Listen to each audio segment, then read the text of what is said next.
All right, welcome to Sunset Deck, or at least we're right there. So we're at the top of the Vista, Warbler Vista, whatever it is. Okay, whatever it is.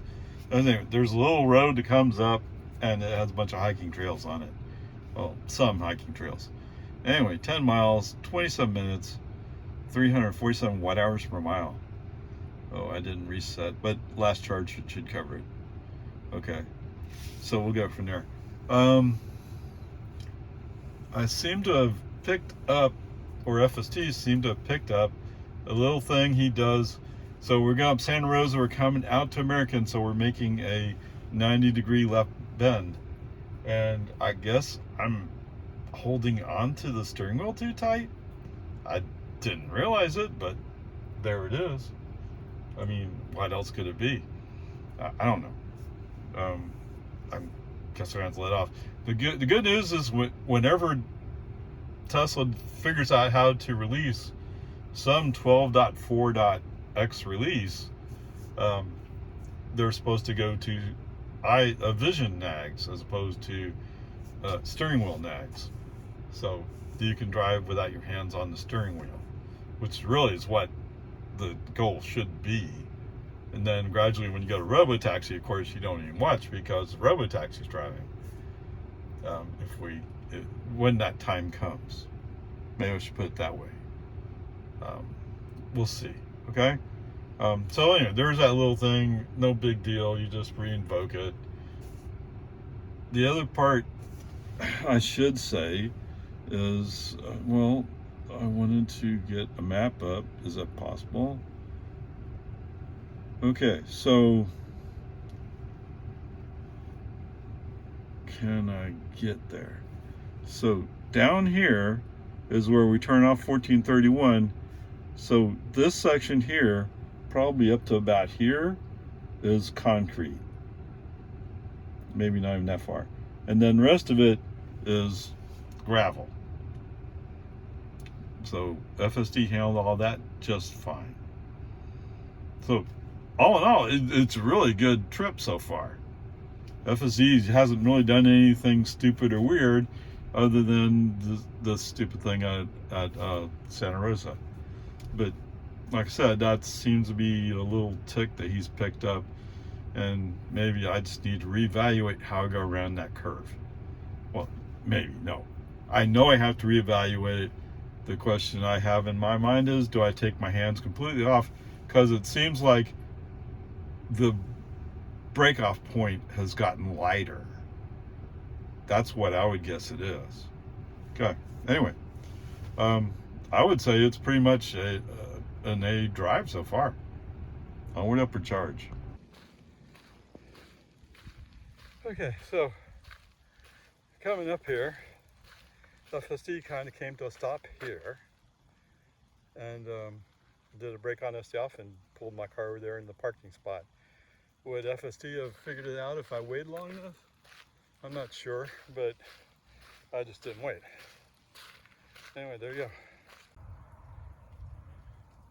go. And yes, it rained about halfway through my hike. Yeah. I'm soaked. Anyway, whatever.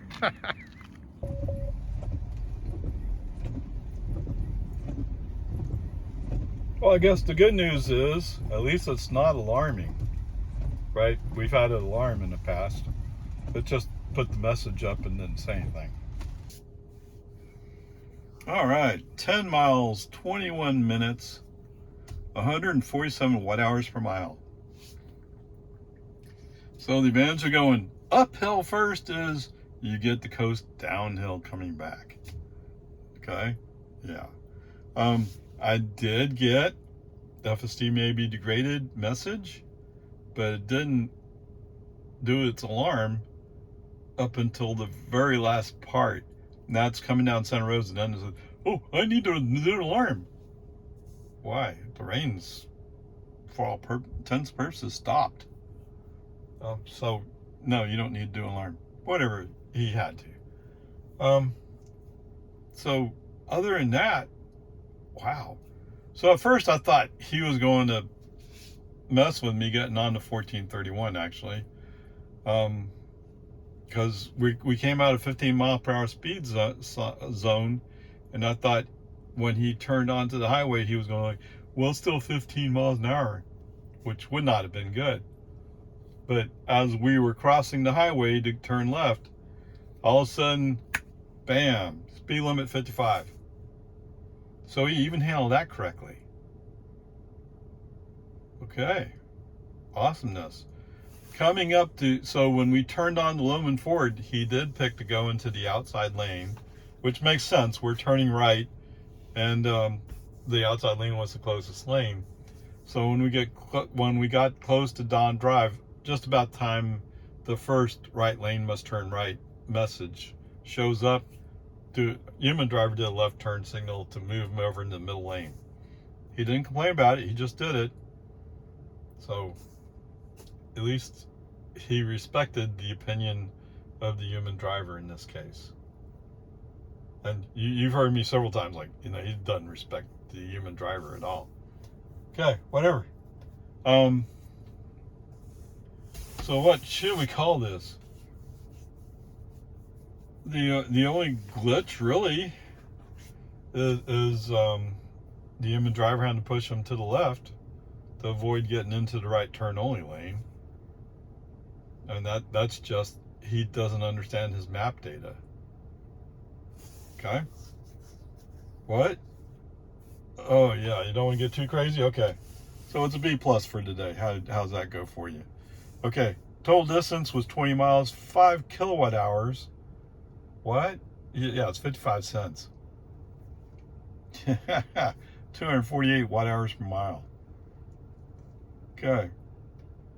I mean, I could do a Miata. There was a red Miata that I first stopped at the first middle parking lot, and when I was walking back up, I found that he had gone further up. So they went up. He went up when somebody else went all the way up to the sunset deck. So not that he did anything wrong. It's just the car I remember. Yeah. So today is all about Lago Vista. Nothing about any place else. I could do that. I could do the Miata. Of course, it's not really fair to him. I mean, what? Okay, all right. Yes, you're right. One of the main points of doing a comparison is to say, well, this is how far he made it with as much energy as it took me to go 20 miles.